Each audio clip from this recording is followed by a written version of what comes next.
사랑의 하나님, 은총과 은혜 가운데 함께하여 주시고 성령의 인도하심을 오늘 하루의 삶 가운데 허락해 주옵소서. 평안과 감사가 넘치는 삶으로 주님 세우시기 원합니다. 감사드리며 예수님의 이름으로 기도합니다. 아멘. 네, 오늘 함께 보실 말씀은 요한복음 1장 43절에서 51절 말씀입니다. 이튿날 예수께서 갈릴리로 나가려 하시다가 빌립을 만나 이르시되 나를 따르라 하시니 빌립은 안드레와 베드로와 한 동네 벳세대 사람이라. 빌립이 나다나엘을 찾아 이르되 모세가 율법에 기록하였고 여러 선지자가 기록한 그 일을 우리가 만났으니 요셉의 아들 나사렛 예수니라. 나다나엘이 이르되 나사렛에서 무슨 선한 것이 날 수 있느냐? 빌립이 이르되 와서 보라 하니라.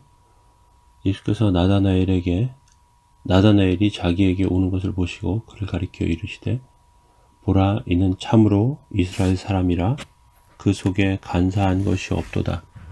나다나엘이 이르되 어떻게 나를 아시나이까? 예수께서 대답하여 이르시되 빌립이 너를 부르기 전에 내가 무화과 나무 아래에 있을 때 보았노라. 나다나엘이 대답하되 랍비여, 당신은 하나님의 아들이시오 당신은 이스라엘의 임금이로소이다.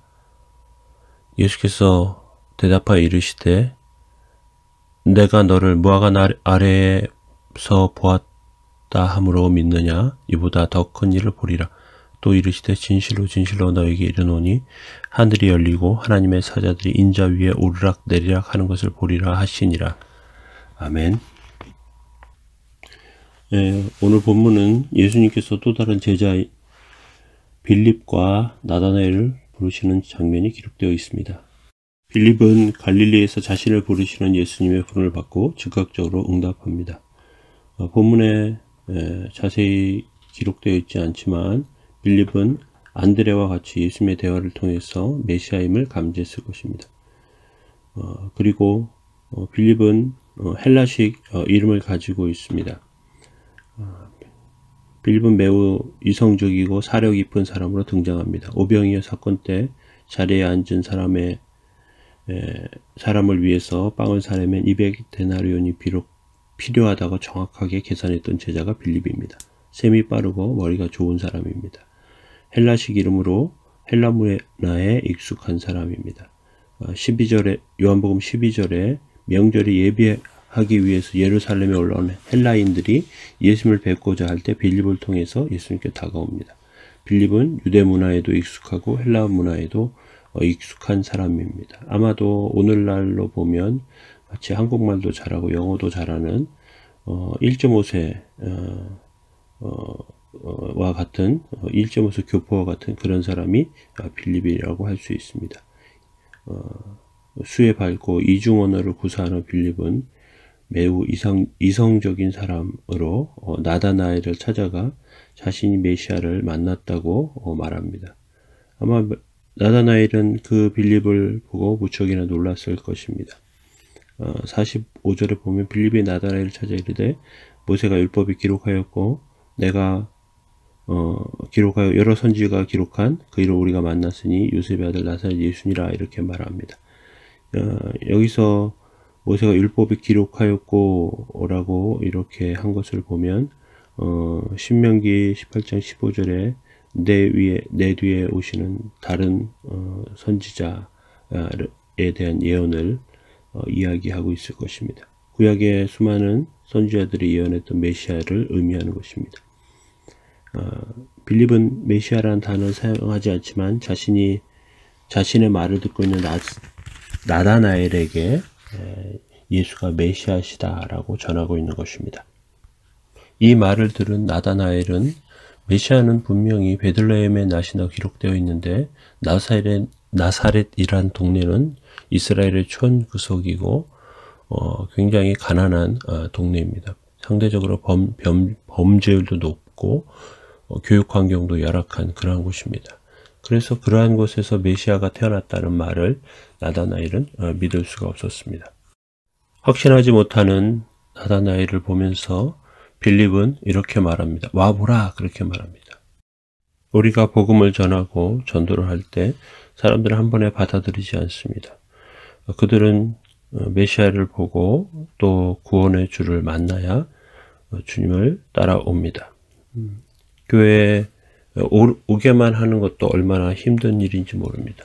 그런데 와보라 하는 그 말은 와서 예수님을 만나야 우리가 하나님 앞에 올 수 있고 하나님께 나올 수 있다는, 메시아를 확신할 수 있다는 그런 의미입니다.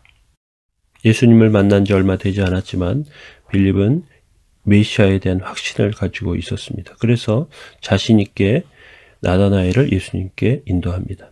예수님을 나다나엘이 만날 때 예수님께서는 그 속에 간사한 것이 없는 참 이스라엘 사람이라고 그렇게 말하고 있습니다.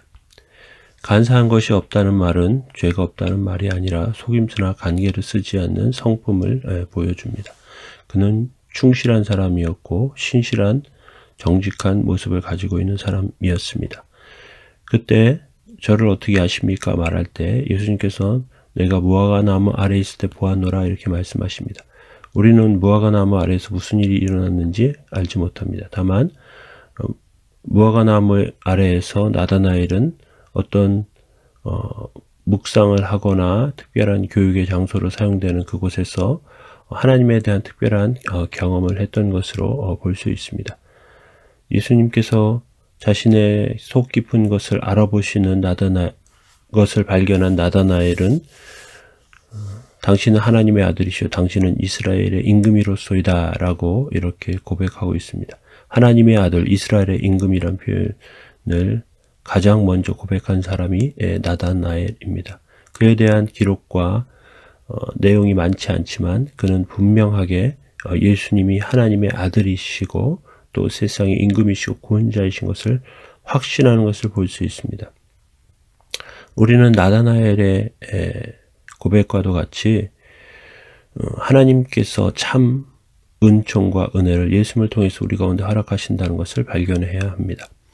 또 나다나엘은 그가 가진 선입견 때문에 예수님을 향한 온전한 것이 예수님께 나올 수 있는 것이 없었지만, 그렇지만 와보라 하는 빌립의 전도를 통해서 예수님 앞에 나와서 분명하게 그 은혜를 발견하게 됩니다. 우리가 복음을 전할 때에도 또 사람들에게 예수님에 대해서 알릴 때에도 우리가 잘 전하지 못하고 우리가 구원받게 할 수 있는 것은 아니지만 초청하고 또 데려오고 그렇게 함을 통해서 예배를 통하여 또 전도를 통하여 또 만남을 통하여 하나님의 은혜가 여러 사람들 가운데 전달될 수 있음을 알 수 있습니다. 그리고 우리들도 예수님과 복음에 대한 선입견이 있는 것이 아닌지 돌아보고 우리를 잘 아시고 부르시는 주님을 끝까지 믿고 잘 따르는 삶을 살아야 합니다. 예수님은 우리와 하나님 사이에 영적 중보자가 되셔서 우리를 하나님께로 인도하십니다. 그러기 위해서 우리는 예수님 앞에 나와야 하고 예수님을 믿어야 합니다. 많은 사람들에게 복음이 잘 전해질 수 있도록 그 역할을 잘 감당하는 복음의 사람들, 하나님의 나라의 백성들 다 되시기를 바랍니다. 우리 함께 기도하겠습니다. 사랑의 하나님, 은혜와 도우심 가운데 함께 해주셔서 저희들 삶의 은총과 은혜를 내려주시기 원합니다. 와보라는 말씀을 통해서 나다나엘이 예수님께 나왔던 것처럼 저희들의 전도를 통해서 다른 사람들을 예수님께 또 교회로 인도할 수 있는 은혜를 허락해 주옵소서. 하나님께서 오늘도 함께 해주시고 복된 은총과 은혜 가운데 세우시기를 예수님의 이름으로 기도합니다. 아멘. 우리 함께 기도하시겠습니다.